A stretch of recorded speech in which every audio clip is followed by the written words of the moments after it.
San Marcos, Pop Warner, got 3 years coaching experience. The last 2 is head coach. This is his 2nd year running the single wing, and he's going to do single wing in a week. Come in. First of all, I want to thank Bruce and I want to thank Bert for having me be a speaker here. I'm honored. Like I said, I've only have a couple years experience, and there's a lot of guys here with a lot of experience. I'm really honored to be out here today. This is just a great opportunity. I got to go see the East Coast Conclave this year, and I'm glad we're starting this out on the West Coast.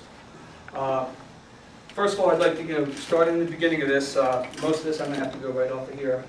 That's my team last year. We're running it. I ran what I call the T formation. It was the best thing I could get. If I was to give another presentation besides this one, it would be how not to run the single wing, because that's about what it was like last year. What age was that? This was Pee Wee last year. The team I'm going to be covering with the single wing in a week is a junior Pee Wee team. It was my first year as a head coach. Little background, just like most of y'all, I played football in youth leagues. I played football in high school. I played football in college.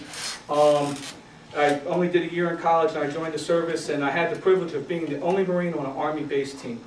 I did that for a year, and that was my last year playing tackle football.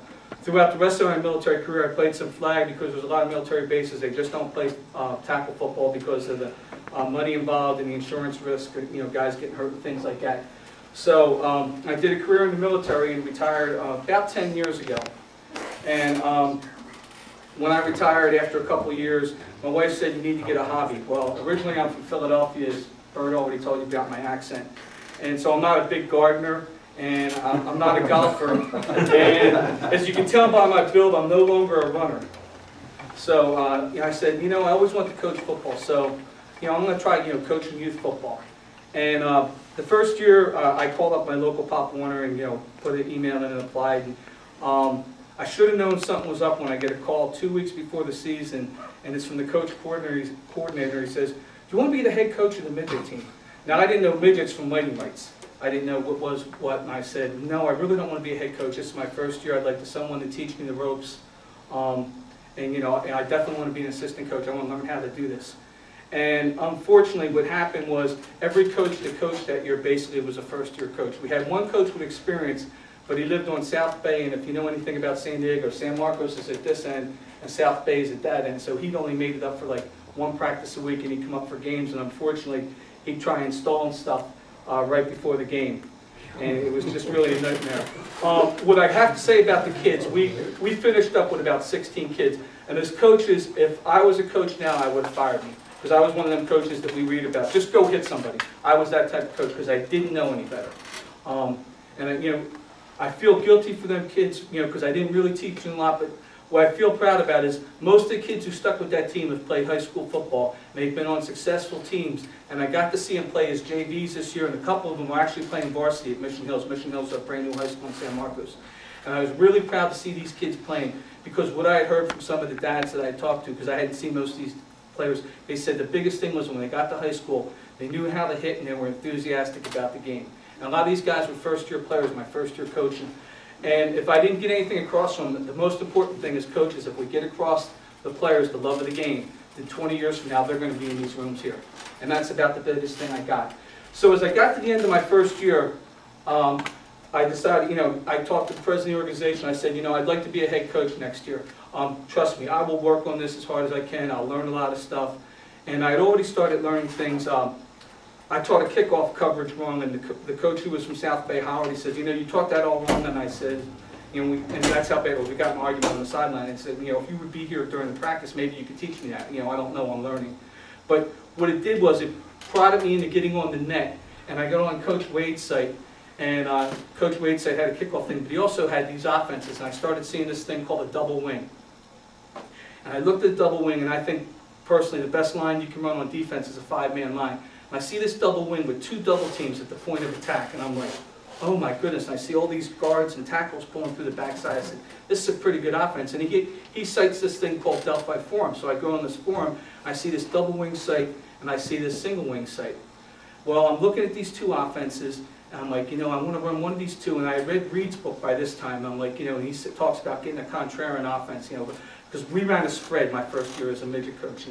And the theory was that, we'll run something different, no one will see, and we'll pass the ball. And when you're running with 20 kids and you're going 3 and out, and you're wondering why the defense can't stop the team, it was just a nightmare. So I knew I didn't ever want to run a spread again.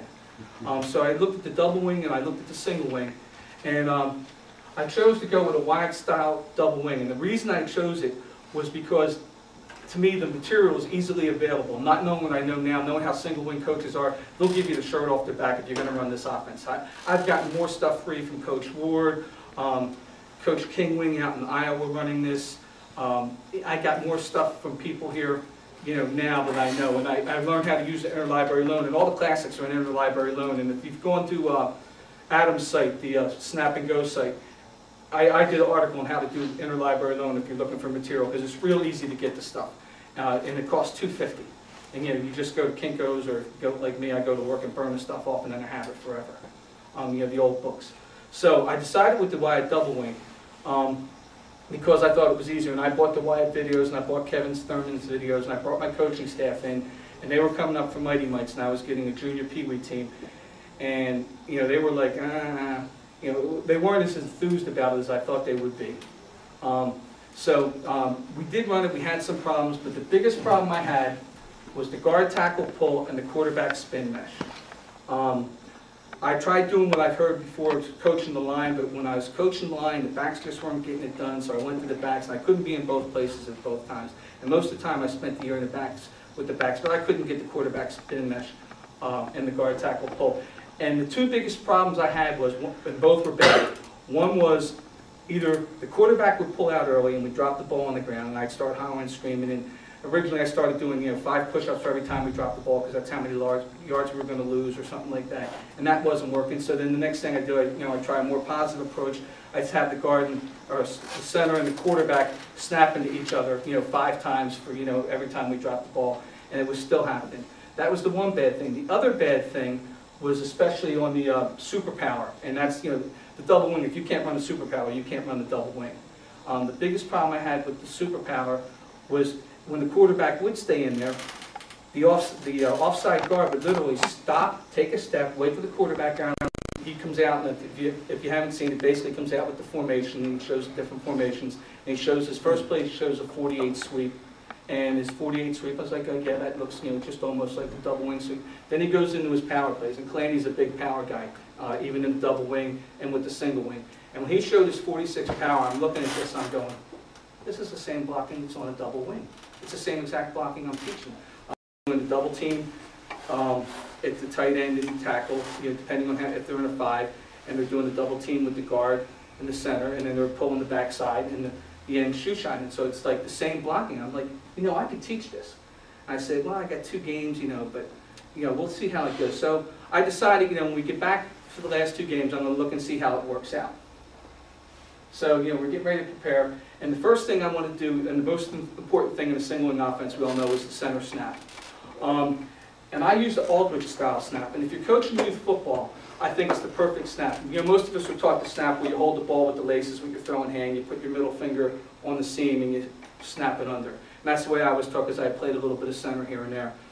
What Coach Aldrich teaches, he teaches a different way to hold the ball. And I honestly think if you're not going to do Coach Ward's flip snap, you want to do a spin snap, this is the easiest way to teach the kids, because they're holding the ball more naturally. You notice when you're like this, your arm's under them. For 9, 10-year-old kids, it's hard for them to do.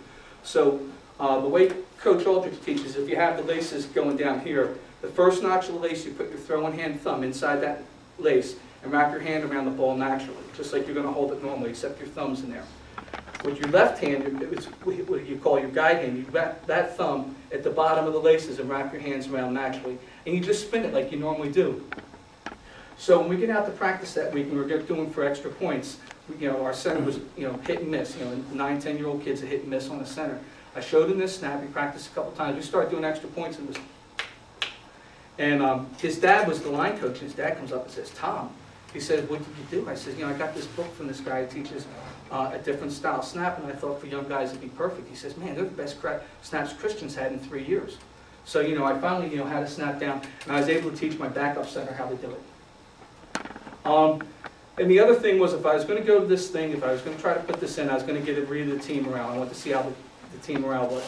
And after the fires, it was ironic. I thought the kids wouldn't want to come back and play. You know, we had a week off and all. They come back and you thought it was the first night in pads. They were just, you know, all enthused, and it was a good week. So I said, okay, I'll look and see how this works, you know, and I'll still make the decision for the last game. And like I said, I read Reed's book, and I was reading Reed's book again, you know, during the season. I read a lot of stuff different times here and there. And I was reading Reed's book, and basically when Coach Reed talks about, you know, picking an offense for a youth team, he says, you know, most guys do what everyone else does. You know, they pick this because this is what everyone else does. He says, you know, it's youth football. You're there to have fun. Pick what you think you're going to be comfortable with, and, you know, do that. And I thought, you know, I'm just going to see how this last game goes, and I'm going to go with the single wing if we have a successful time with it. Well, needless to say, we had won the game 31-19, and we had a team party at the beach. And the reason being, like I said earlier, we've been moved a week back. Originally, we rented this beach, and this was supposed to be our last game, but now we still had the team party because we couldn't get out of the beach at Camp Fountain. They're pretty serious about that stuff in Brunswick, reservations and things like that. They don't want to cancel. So we had the team party, and at the end of the game, when I was talking to the players, I took 2 balls and threw William, my one center, and one to Christian, my other center. I said, I need you two to practice the snap I showed the other night. When you get someone 5 yards away, snap the ball to them. Practice between now and practice on Tuesday night. At the same time, after the team party, I talked to a couple of coaches. I said, we're going to do a single wing thing. I said, it's nothing drastic. It's almost like what we're doing now. We're just going to move a few people, and we're going to run, you know, a single wing for the last game. We're going to have fun. You're going to like it. Trust me. And when I went home that night, I drew up all the plays, and the plays that you'll see are basically the plays I drew up. I drew them up that night, showed them how to shift out of the double wing into the single wing, and sent the plays to the backs. I said, okay, you need to know these plays by Tuesday night. You know these plays. We're going to run through them, and you'll understand them because it's almost like what we're doing now. And what I did was the big thing from reading Reed's book and reading Dr. Couples' book was where he talks about installing a single wing from a T formation type offense is keep your terminology the same. And I kept all my numbering the same. I kept my play calls the same. We ran what was called the superpower at 6. When we ran out of the single wing, we called it the same thing. The only difference was formation names. Now instead of rocket and laser, which was my motion out the double wing, I called it rhino and lion. Other than that, everything else was the same. When we get out to practice on Tuesday night, I take the center and I basically tell the center, so he knows who to snap to. I said, okay, you know, Richard and Christian, I said, anytime you hear a play that begins with a B, if it's a buck sweep or it's a blast, you're going to be snapping to Vance back, and he'd shift into the fullback spot. Any other play, you're snapping to Josh, who's going to be the tailback. So that's all you need to know on the snaps. So everything else is going to be just the same. And they were like, okay, coach. And they were good. They knew, Vance was the quarterback, and they knew there was one bad snap in the game, and when I looked at the film in slow motion, one of the player who was there wasn't in practice all week because he was in Colorado, but I had him play because I needed enough players to play the game. I only suited up 17 players for this last game. You have to have 16 in Pop Warner.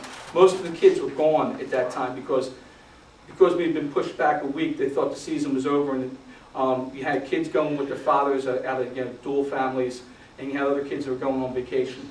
So, but the snaps were all good. They hit the snaps all the time. The other thing was I took Vance, my quarterback, and showed him how to do a basic spin, because when I was doing my last play, I wanted to do something a little bit different because I wanted to start focusing on Josh, my tailback. By doing this spin, I thought, it would work. And as you see in the film, we were pretty successful. We got positive yards every time we ran what I call the 4 blast. And then we lined up the backs. When backs first came out there, linemen were doing line blocking drills, and I had the backs out there. And they had learned the formations. They're a really good group of kids for 9 and 10-year-olds. They picked it up right away. The biggest thing was, originally I had him going 5 yards, and I talked to Steve Clandy. He said, Tom, if you're going to run this with younger kids, you might want to go 4 yards. So I had to change the tailback. And basically I told him, okay, rhino means we're going to be strong right, lion means we're going to be strong left. As you see, I had wingback problems, and one of the problems I had was my C-back, who would line up on the right. When I was going the lion, he'd be coming across, line up on the left. Well, the fullback would go into the blocking back's position, maybe running into each other, and the quarterback be trying to get on. It was just a cluster. Then finally I said, Carson, who was my wingback, I said, okay, Carson, here's all you need to know. If we're going to go in line, then you line up as the left wing, and all you do is a 45-degree turn on the shift. And if we line up in Rhino, all you do is go to the right wing and do a 45-degree shift to the right on what we call shift. And he got it right away. The other thing with Carson, he was a real talented athlete. He's one of these natural kids that see play football. He was a first-year player, and the hardest thing he had remembering was what arm goes up. And fortunately, since we ran crisscross, we'd always did inside handoffs. So and he'd always done it from the left side. And I knew going to the right side was going to be different for him because he was used to this. And I said, okay, Carson, all you need to know is this. If you're running to the left, your left arm goes up first on top. If you're running to the right, your right arm goes on top first. That's the easiest way to get it, because if I tried to tell him inside arm up, he would have been confused because we tried it earlier. So I was able to get him to learn how to do the wing back counter from both ways. And he did real successful. I stressed the basic plays were the same for the linemen and the backs. To give you an example, for the superpower play, when I had the backs line up there first time, I had them line up in the Rhino formation. I said, okay, what do you normally do in a superpower at 6? And I looked at Carson, my wingback. I said, Carson, what do you do? He said, well, five-man line, I come down and block the first linebacker on the inside. I said, you do the same thing here. I looked at my blocking back, Kyle. I said, Kyle, what do you do? He said, I normally kick out the end. I said, you're going to do the same thing here. You're just going to do it from a different position. Vance, what do you normally do? Well, I toss the ball and I lead the A-back and I block, kick out on the cornerback. I said, you're going to do the same thing here. Josh, what do you normally do? Well, I go in motion, I can take the snap and run the ball. I said, the only difference is now, Josh, you're just going to take the snap and you're going to get the ball. You're not going to get the toss now. So, they understood that. Then when I took the lineman back, when we brought the lineman back and we ran team offense, I did the same thing. I brought the lineman. And I'm only going to go through the superpower because if I went through every play, we'd be here way past time. Ted would never make his plane. So, did the same thing with the lineman. I brought the lineman, lined him up, and I used the superpower. I said to tight end, what do you normally do? Gap one down. Well, guess what you do on the superpower in this new offense? Gap one down, coach. Oh, okay, coach. And did the same thing with the tackle. What do you do on the tackle? What do you do on the superpower? Gap one down. Guard, what do you do on the superpower? Gap one down. Same thing. Center, what do you do? Man on, man away. Same thing. Backside guard, what do you do? I pull and lead. Backside tackle, what do you do? I pull and lead. And for this particular game, my starting guards were backups. My two guards were gone that week, my starting guards. So I was playing with two backup guards. And they understood. And I told the tight end to the backside, what do you do? I shoe shine. And it was like, you do the same thing. Oh, okay, coach, this is easy. We can do this. So that was real easy for them to go. And then I taught the only blocking scheme I did different was any play that began with a B was Bob block. And I explained to them real quick. Big on big, lineman, you've got the big guys on across the front. And then backs, you back on backers. That was the only different blocking I'd done before. And they were like, okay. And when we ran blast plays and we ran our buck sweep, they knew that. And they did it that way. And when we ran beast, they ran it that way. And it was just, they picked it up. I was just amazed how quick they picked this up, especially 9 and 10-year-old kids. Okay, and I made sure the centers had enough snaps. That's the most important thing. Any time we were doing different drills, centers were playing catch. And we'd only caught them goofing off one time, and the coach made them do push-ups or run a lap or something like that, and they realized they have to be doing snaps. So, they got their snaps in, and like I said, the snaps were great all throughout the game. What I noticed in practice, like I said, the players were really enthused about the offense. They were like, oh, this is great. The backs were like, coach, man, we should have been running this since the beginning of the year. This is great. We can get out. The quarterback's like, good, he's not going to holler at me anymore for dropping the ball. I mean, it was great. The coaches were pumped up about the power play. If you ever seen Steve Calandy's 45 power, it's basically a counter step with the tailback and going back to the weak side or to the quick side. And he's basically pulling all the backs and his backside guard and tackle. When we were running the play with just the backs, one of the coaches looked, he says, my goodness, look at all them backs going. I said, yeah, when we run the play with the line, we're going to pull the backside guard and tackle too. And he just went, wow, man, all them bodies, this is wonderful. And the coaches started getting pumped up about it. Like I said, we were short on players because of vacation, things like that. So we had dads out there helping. And even the dads, there's one play, the last practice, one of the dads is playing defensive end, and we're running the buck sweep. And the dad's like this. And the buckback's going around the end. He never seen them. One of my players' brother who just graduated from high school was a high school football player, And I said, I need you to stay back like where the free safety would be. I need you to follow, let me know how it's going. And we got after practice, I said, okay, John, how's it going? He says, I can find the ball sometimes, but it's difficult. So I knew, okay, we're going to be okay here. The pulling linemen were actually fast. I told you about my linemen being slow and the first step. And I found out, and like I said, I had backup guards. During one of the plays, when we were doing team offense, the backside guard literally pulled and literally hit the ball in the air. And he stops like this, and he just looks back like, oh no, he's going to start howling at me. And I looked at him and said, Colin, that's exactly what you're supposed to do. And I looked at Christian and said, Christian, I said, you got to get the ball off faster. I said, the guard shouldn't be hitting that ball in the air. You need to be getting it off faster. Okay, coach. And they did a real good job. And then the last practice, about the last 30 minutes before we'd done some other fun things, we ran Beast. And basically, the way we did Beast was the first night we came in on Tuesday, I looked at my quick side tackle, and I said, Beastie Boy Edmund. And he said, why am I Beastie Boy, coach? And I said, don't worry, when you come to practice on Thursday, you'll find out why you're the Beastie Boy. Okay, coach, whatever. So when we get to Beast, I said, okay, now we're going to run Beastie Boy. I said, every time you hear Beastie Boy, Edmund, that means you've got to go from this side of the line over to this side of the line, and you're going to line up here, and we're going to run Beast, and we're going to come down. So I said, that's why you're Beastie Boy Edmund. And the way we called the plays was basically Beastie Boy Richard. That means Richard was the tailback, he was getting the ball. Or Beastie Boy Josh. Josh was the tailback, and he was going to get the ball. Whoever we called the name of, that's the guy who was going to be the tailback. And during the game, I got the whole offensive line to run the ball, and I have one or two defensive players to run the ball before time ran out. Cool. Okay, first formation. As you can see the shift here, and part of the screen's missing. This is our shift to Rhino. And the reason we went to a shift instead of coming out with formation, we had played Poway the week before, and we were playing their sister team, another junior Pee Wee team. So I'm figuring, the Poway coaches we played the week before, we're going to tell them, oh yeah, they run this double wing, is what we're going to do. So, I was thinking, okay, I'm just going to confuse them. I'll come out looking like a double wing, shift into a single wing, and this is how we're going to do it. And basically, like I said, we called shift. The wing back in here on the Rhino was on the right. You'll see when we go to the line, he's on the left. The fullback was still calling the signals. Now, what I did with the tailback, especially with 9, 10-year-old kids, when I shifted him back there, when he got back there, he had to say ready. And once he said ready, that meant the fullback could call the rest of the signals rather than calling the signals and having men in motion. That's what precluded that happening. So I had him, and that's how we have worked it.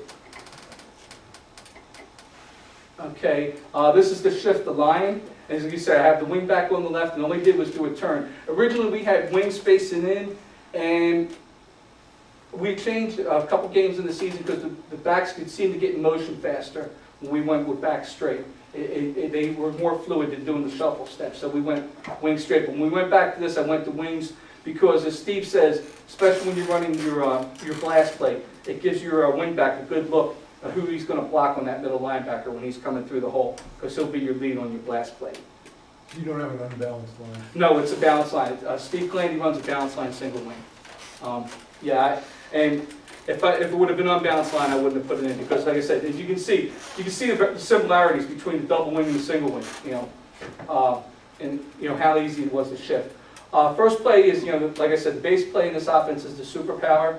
And as you can see, the superpower, I mean, it's instead of rocket superpower at 6, because we had what we call rocket motion, now we have Rhino superpower at 6. As you can see, all the blocking is exactly the same. We're just snapping to realized it was the same. They were like, oh, okay, coach, we're already doing this stuff. So, like a couple says in this book, keep it the same as what you have, and it's easier to teach. And you remember, this is like 6 hours practice to put this in. The next play I taught, we called it Rhino Superpower at 7.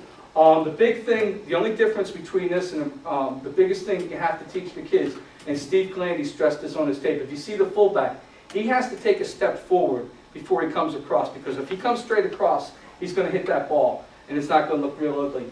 And my fullback was Vance, real smart kid. He'll be a junior midget this year. A real smart kid. He's a real intelligent football player. And Kyle was my blocking back. And when I first got Kyle, they were saying he wasn't a real tough kid. But by the end of the year, he was a real tough kid. He was my best inside runner. He'd run the ball inside anytime. We found out he wasn't a great outside runner. But them two loved this particular play because they were just killing that defensive end. And you know, you'll see it in the film. I mean, they just loved going after him. They thought this was great. And then we ran the crisscross, rocket crisscross. Now we ran this both ways. I just put one of each play up, you know, because for brevity's sake, I didn't want to put too much in. Rocket crisscross at 7. It was the same, as you can see, it's the same type handoff, but the same thing with the fullback there. He had to take that step forward before he came across, and they were doing that same type blocking. They were, you know, 2 of them killing that defensive end, just, you know, make his life as miserable as possible. And you can see, like I said, the blocking's the same. I know I have the man going downfield, and that's because when I drew this up, I was doing some other things, but actually we did shoe shine him, like it is here. So that's, you know, how we ran that particular game.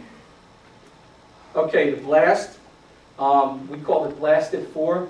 This is where I did the spin stuff, and the reason I want to do the spin stuff, I thought it would be, and the first time you see it, they really miss him. In fact, how Vance doesn't score a touchdown, we score our first touchdown, I don't know, because I keep looking at the film, and I don't see how he doesn't get in there, but we had positive yardage on it every time we ran it.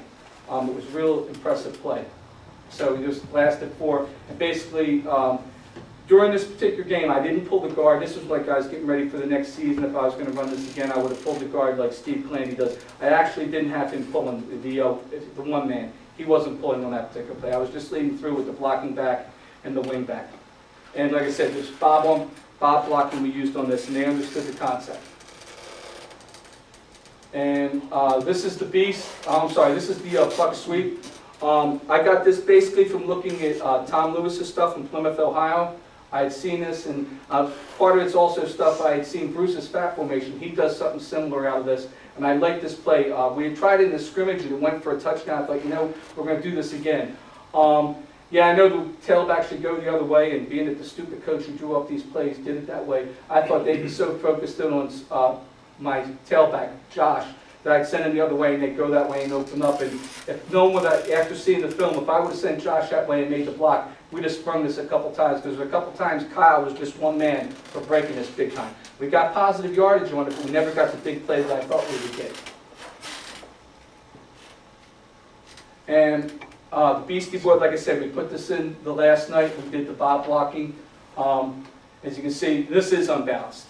You were asking? Yeah, Jerry, this is unbalanced because you had to bring the man over. And that's why, like I said, he was the Beastie Boy. And that's how we called it. We called it Beastie Boy. That way the player who had to shift over was going to run this over. In fact, one of the extra points here, I actually run a Beastie Boy counter where I didn't put it in the huddle because they knew I was going to run this particular play, so I figured I'd do something different. And we actually scored on the extra point. I did have a sweep, and I did have a couple pass plays, but the reason I didn't put them in here, I didn't run them in the game. I never had to run. These are the plays I ran in the game. I figured, why put all these other plays? There's one play I might have ran as a sweep because we moved Carson's tailback on a particular play because Josh was semi-sick. And Carson had a tendency to run the play outside on a power play, so I wasn't sure if it was a power play. He just decided to turn outside, or it was actually a sweep play, so I'm not sure, but these are the only plays I ran. What I'm going to do right now is put in the video. If you want me to fast forward through the defense, I probably can. Okay, 4.5.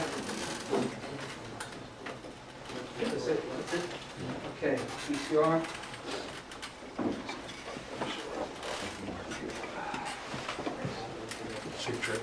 Okay, first.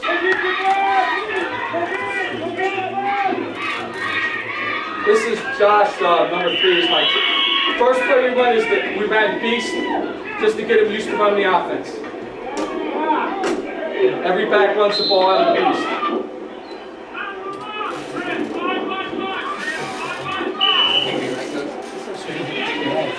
Junior Kiwi.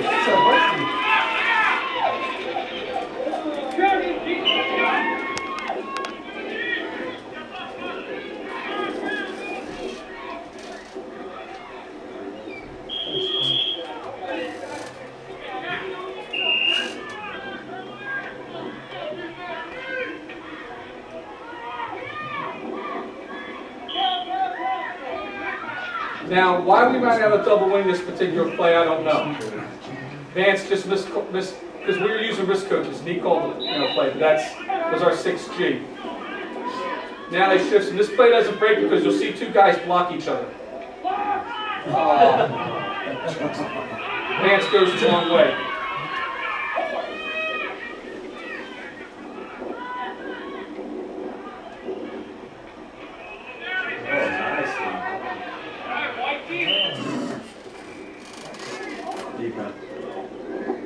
Now they score on this play, and they score on this series, and they scored because I had scouted this team and knew they were running a wing T type offense.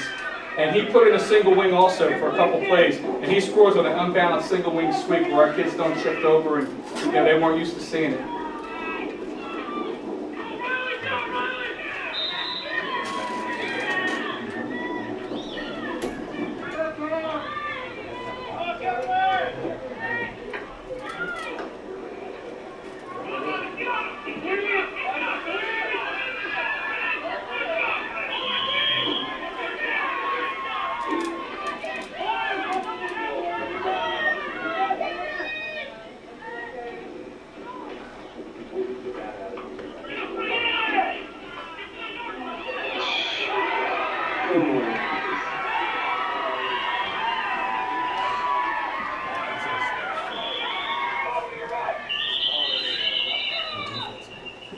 I'm trying to get it over, and I'm always thinking like an offensive guy. I'm telling them to shift the wrong way.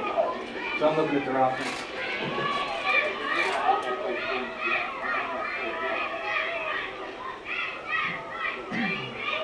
How this kid makes a recovery, I don't know, but he doesn't get in.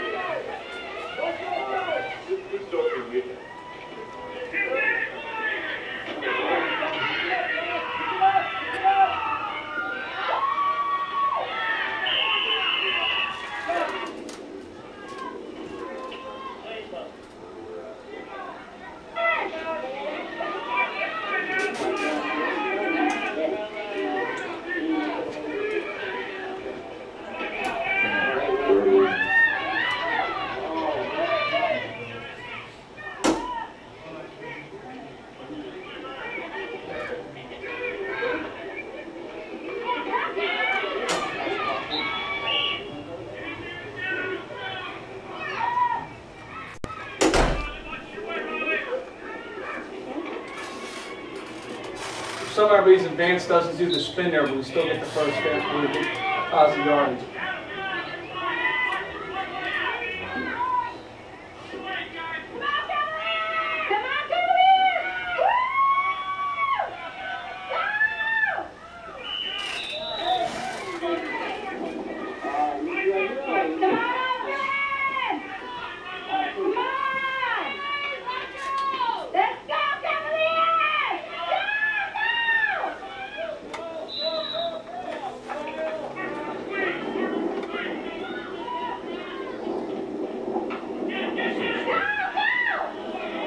That was my second string fullback, so that's why I went double wing. I think that's the last double wing play I run.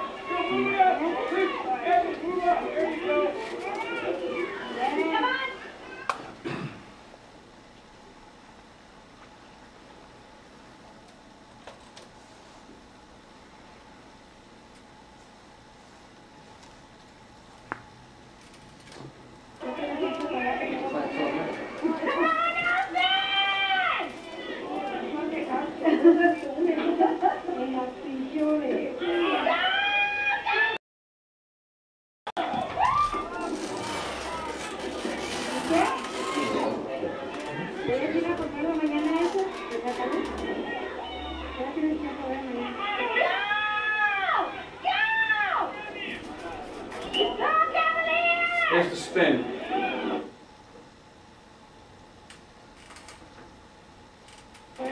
Next play after this is the spin. And how Vance doesn't get in on this play, I'm still, to this day, I'm wondering.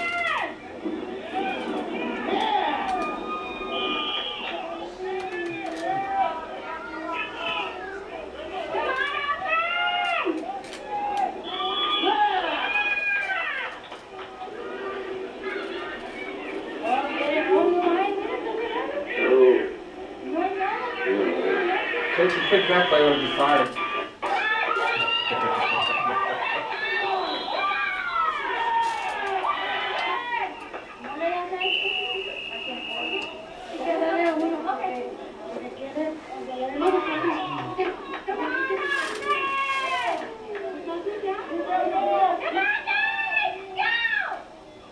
Said Carson liked to hit people.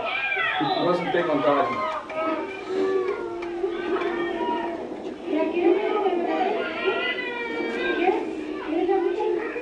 He's the tailback, so I'm not sure if this is sweep or power. If he breaks it.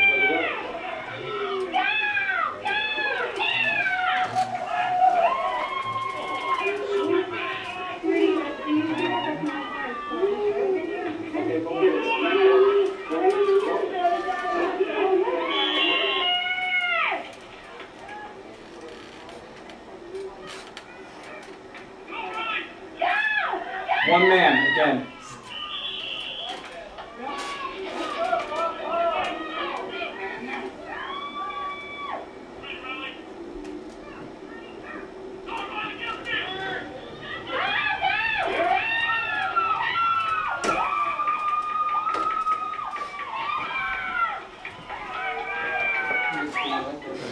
Real good speed. Here's where they're confused on the Beastie Boys, so I call a timeout. And being that they know we're going to run Beast now, I just say, okay, Kristen, take the snap. Number 34 is our center. It's going to run the ball. I tell him, just take a counter step to your right and run it back to the left. The extra point.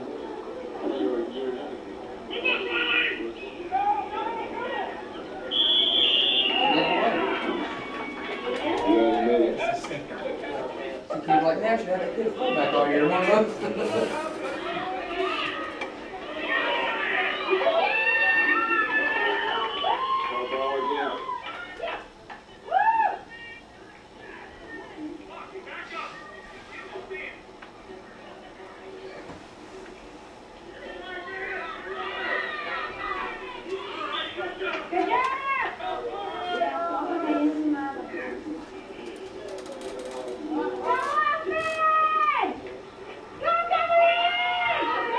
This is my second string fullback. If he ran straight up, he still gets about 4 yards.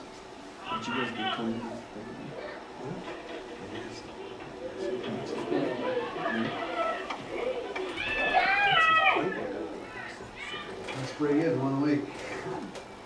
There's only 3 practices, right? 3 practices, 3 2-hour practices.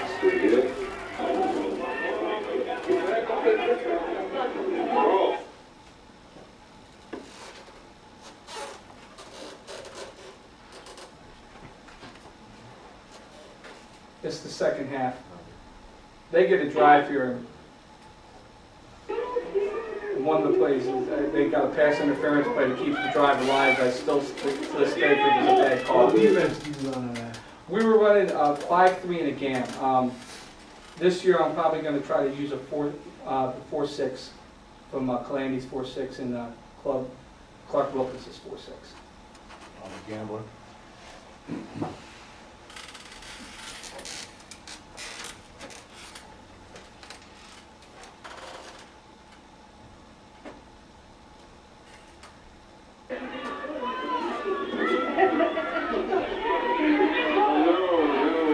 We lose the ball here, and then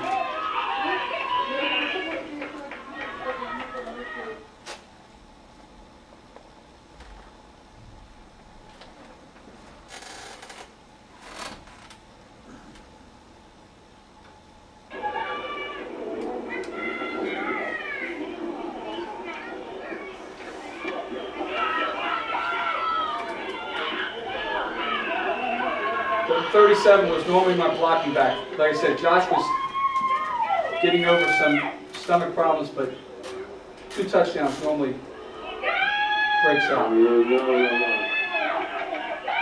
I get a break here because of a face mask.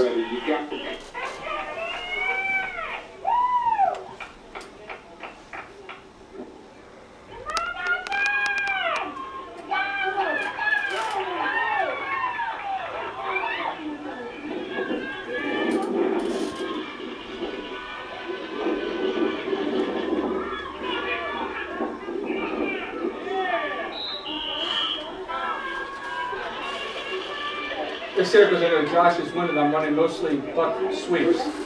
I run it about 3 times in a row and still was able to move the ball. Like I said, I'm that one man from breaking it every time. I should say, we're that one man from Bacon.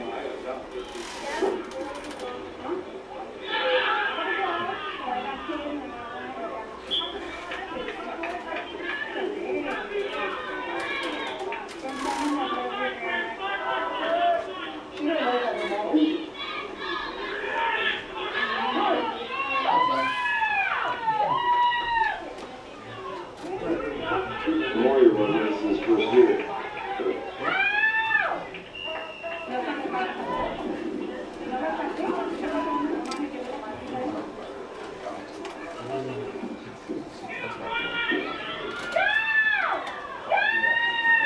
Touchdown. Touchdown. Go AJ. Go AJ. Yeah, baby.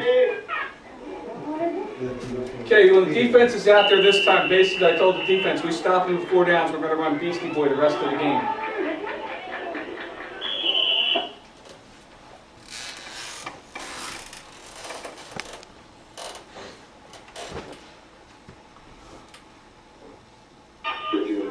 So this is all Beastie Boy with linemen running the ball.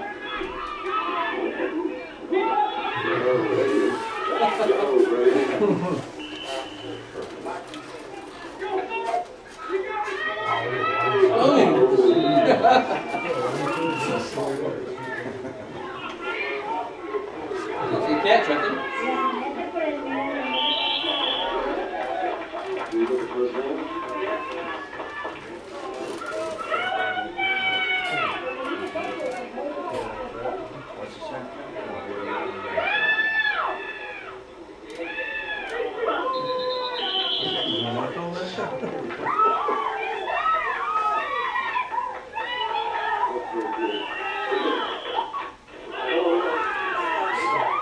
That was the only pass. That was the only pass that. Now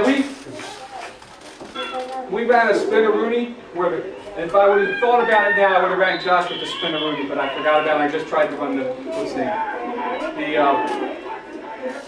34 blast. The rest of it's just 2 more defensive plays. Like I said, I want to thank everyone for asking me to speak about this. Is there any questions at all? Okay, let's go to lunch. Thank you.